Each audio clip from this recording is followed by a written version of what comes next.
शनिश्चराय नमः। शनिवार व्रत कथा। एक समय की बात है।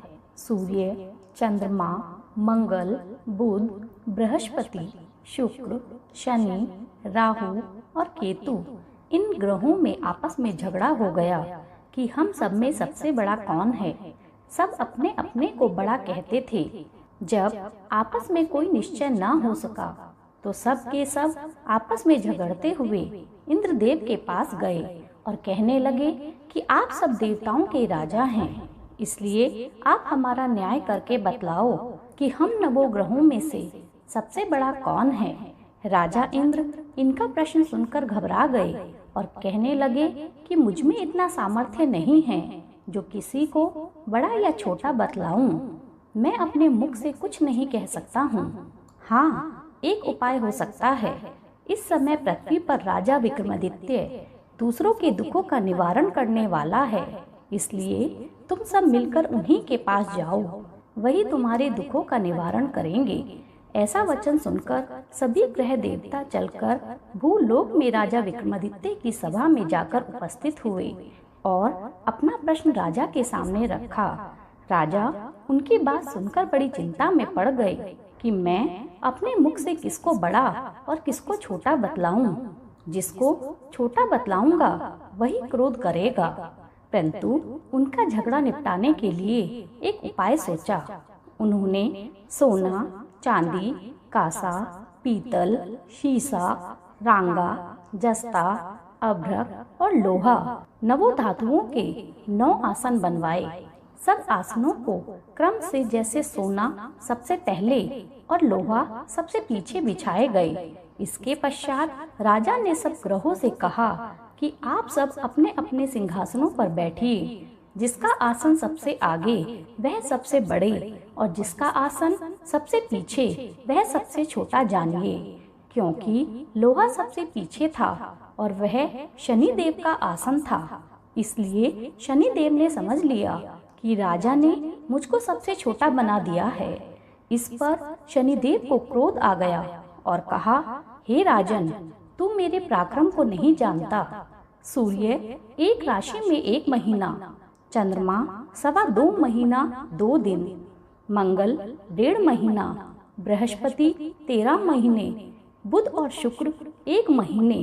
परंतु मैं एक राशि पर 2.5 अथवा 7.5 साल तक रहता हूँ। बड़े बड़े देवताओं को भी मैंने भीषण दुख दिया है। हे राजन, सुनो, राम जी को जब 7.5 आई तो उनको वनवास हुआ और रावण पर जब 7.5 आई तो राम ने लक्ष्मण के साथ लंका पर चढ़ाई कर रावण के कुल का नाश कर दिया। हे राजा, अब तुम सावधान रहना। राजा कहने लगा, जो कुछ मेरे भाग्य में होगा देखा जाएगा। उसके बाद अन्य ग्रह तो प्रसन्नता पूर्वक वहां से चले गए, परंतु शनिदेव बड़े क्रोध के साथ वहां से सिधारे। कुछ समय व्यतीत हो जाने पर जब राजा को 7.5 की दशा आई तो शनिदेव घोड़ों के सौदागर बनकर अनेक सुंदर घोड़ों के सहित राजा की राजधानी में आए। जब राजा ने सौदागर के आने की खबर सुनी तो अश्वपाल को अच्छे अच्छे घोड़े खरीदने की आज्ञा दी। अश्वपाल ऐसी अच्छी नस्ल के घोड़े देखकर और उनका मूल्य सुनकर चकित हो गया और तुरंत ही राजा को खबर दी। राजा उन घोड़ों को देखकर एक अच्छा सा घोड़ा चुनकर सवारी के लिए चढ़ा। राजा के घोड़े की पीठ पर बैठते ही घोड़ा जोर से भागा। घोड़ा बहुत दूर एक जंगल में जाकर राजा को छोड़कर अंतर्ध्यान हो गया। इसके बाद राजा अकेला जंगल में भटकता फिरता रहा। परंतु बहुत देर के पश्चात राजा ने भूख और प्यास से दुखी होकर भटकते भटकते एक ग्वाले को देखा। ग्वाले ने राजा को प्यास से व्याकुल देखकर पानी पिलाया। राजा की उंगली में एक अंगूठी थी, उसे निकालकर प्रसन्नता के साथ ग्वाले को दे दिया और शहर की ओर चल दिया। राजा शहर में पहुंचकर एक सेठ की दुकान पर जाकर बैठ गया और अपने आप को उज्जैन का रहने वाला और अपना नाम बीका बताया। सेठ ने उसको कुलीन मनुष्य जानकर जल आदि पिलाया। भाग्यवश उस दिन सेठ की दुकान पर बिक्री बहुत अधिक हुई। तब सेठ उसको भाग्यवान पुरुष समझकर भोजन कराने के लिए अपने साथ ले गया। भोजन कराते समय राजा ने आश्चर्य की बात देखी कि खूंटी पर हार लटक रहा है और वह खूंटी उस हार को निगल रही है। भोजन के पश्चात कमरे में आने पर जब सेठ को कमरे में हार न मिला तो सबने यही निश्चय किया कि सिवाय बीका के और कोई इस कमरे में नहीं आया, अतः अवश्य ही उसी ने हार की चोरी की है। परंतु बीका ने हार लेने से मना कर दिया। इस पर 5-7 आदमी इकट्ठा होकर उसको फौजदार के पास ले गए।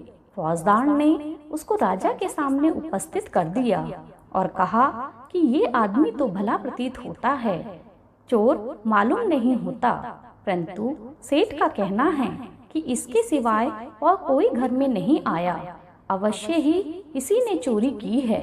तब राजा ने आज्ञा दी कि इसके हाथ पैर काटकर चौरंगिया कर दिया जाए। राजा की आज्ञा का तुरंत पालन किया गया और बीका के हाथ पैर काट दिए गए। इस प्रकार कुछ समय व्यतीत हो जाने पर एक तेली उसको अपने घर ले गया और कोलू पर उसको बिठा दिया। बीका उस पर बैठकर बैल को हाँकता रहता था। शनि की दशा समाप्त हो गई और एक रात को वर्षा ऋतु के समय वह मल्हार राग गाने लगा। उसका गाना सुनकर उस शहर के राजा की कन्या उस राग पर मोहित हो गई और दासी को खबर लेने के लिए भेजा कि शहर में कौन गा रहा है। दासी सारे शहर में फिरती फिरती क्या देखती है कि तेली के घर में चौरंगिया राग गा रहा है। दासी ने महल में आकर राजकुमारी को सारा वृतांत कह सुनाया।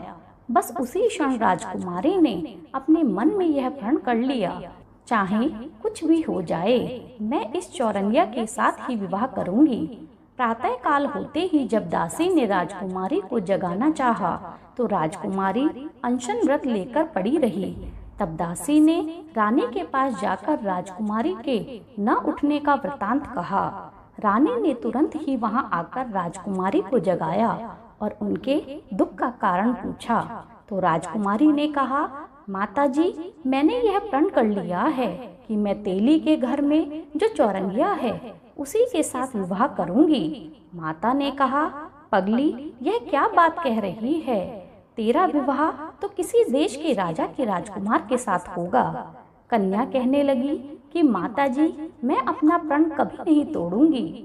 माता ने चिंतित होकर यह बात राजा को बतलाई।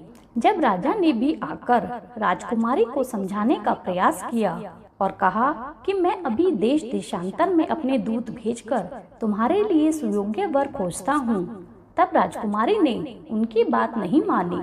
कन्या ने कहा, पिताजी, मैं अपने प्राण त्याग दूंगी, परंतु दूसरे से विवाह नहीं करूंगी। इतना सुनकर राजा ने क्रोध से कहा, यदि तेरे भाग्य में ऐसा ही लिखा है तो जैसी तेरी इच्छा वैसा ही कर।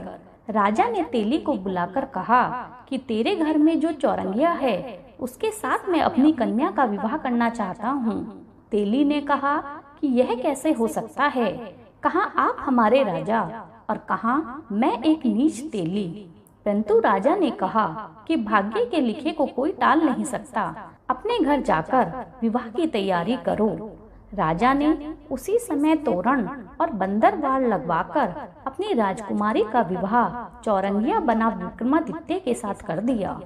रात्रि को जब विक्रमादित्य और राजकुमारी महल में सोए तो आधी रात में शनिदेव ने विक्रमादित्य को स्वप्न में दर्शन दिए और कहा, हे राजा, कहो मुझको छोटा बताकर तुमने कितना दुख उठाया है। राजा ने शनिदेव से क्षमा मांगी। शनिदेव ने प्रसन्न होकर विक्रमादित्य के हाथ पैर लौटा दिए। तब राजा ने कहा, महाराज, मेरी प्रार्थना स्वीकार करें कि जैसा दुख आपने मुझे सौंप दिया है ऐसा और किसी को ना दें। शनिदेव ने कहा, तुम्हारी यह प्रार्थना स्वीकार है। जो मनुष्य मेरी कथा सुनेगा या कहेगा उसको मेरी दशा में कभी किसी प्रकार का दुख नहीं होगा, और जो नित्य प्रति मेरा ध्यान करेगा या चींटियों को आटा डालेगा उसके सब मनोरथ पूर्ण होंगे। इतना कहकर शनिदेव अपने धाम को चले गए। राजकुमारी की आंखें खुली और उसने राजा के हाथ पैर सही सलामत देखे तो वह आश्चर्य करने लगी। उसको देखकर राजा ने अपना समस्त हाल कहा कि मैं उज्जैन का राजा विक्रमादित्य हूँ। यह बात सुनकर राजकुमारी अत्यंत प्रसन्न हुई। प्रातः काल होने पर राजकुमारी से उसकी सखियों ने पूछा तो उसने अपने पति का समस्त वृत्तांत कह सुनाया। तब सब ने प्रसन्नता प्रकट की और कहा कि ईश्वर ने आपकी मनोकामना पूर्ण कर दी। जब सेठ ने यह बात सुनी तो वह विक्रमादित्य के पास आया और राजा विक्रमादित्य के पैरों पर गिरकर क्षमा मांगने लगा कि आप पर मैंने चोरी का झूठा दोष लगाया है, अतः आप मुझको जो दंड देना चाहें वो दें। राजा ने कहा, मुझ पर शनिदेव का कोप था, इस कारण यह सब दुख मुझे प्राप्त हुए हैं। इसमें तुम्हारा तनिक भी दोष नहीं है, तुम अपने घर वापस जाओ। सेठ बोला कि मुझे तभी शांति होगी जब आप मेरे घर चलकर प्रीतिपूर्वक भोजन करेंगे। राजा ने कहा, जैसे आपकी मर्जी। सेठ ने अपने घर जाकर अनेक प्रकार के सुंदर भोजन बनवाए और राजा विक्रमादित्य को प्रतिभोज दिया।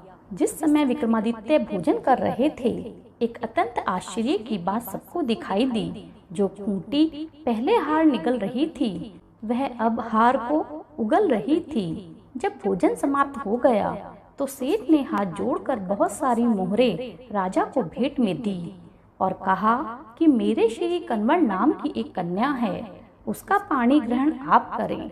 इसके बाद सेठ ने अपनी कन्या का विवाह राजा के साथ कर दिया और बहुत सा दान दहेज उनको दिया। इस प्रकार कुछ दिनों तक वहां निवास करने के पश्चात विक्रमादित्य ने शहर के राजा से कहा कि अब मेरी उज्जैन जाने की इच्छा है। फिर कुछ दिन बाद विदा लेकर राजकुमारी मनभावनी और सेठ की कन्या श्री कन्वरी तथा दोनों जगह से मिले अनेक दास दासियों, रथ और पालकियों सहित विक्रमादित्य उज्जैन की तरफ चल दिए। जब शहर के निकट पहुँचे तो नगर वासियों ने राजा के आने की सूचना प्राप्त की तो समस्त उज्जैन की प्रजा स्वागत के लिए आई। तब बड़ी प्रसन्नता के साथ राजा अपने महल में पधारे। सारे शहर में भारी महोत्सव मनाया गया और रात्रि में दीपमाला भी की गई। दूसरे दिन राजा ने शहर में यह सूचना कराई कि शनिश्चर देवता सब ग्रहों में सर्वोपरि हैं। मैंने इनको छोटा बतलाया, इसी से मुझको यह दुख प्राप्त हुआ है। इस कारण सारे शहर में सदा शनिश्चर की पूजा तथा कथा होने लगी। राजा और प्रजा अनेक प्रकार के सुख भोगती रही। जो कोई शनिश्चर की कथा को पढ़ता और सुनाता है, शनि देव की कृपा से उसके सब दुख दूर हो जाते हैं। शनिवार की कथा को व्रत में अवश्य पढ़ना चाहिए। ओम शनिश्चराय नमः। ओम शांति, ओम शांति, ओम शांति।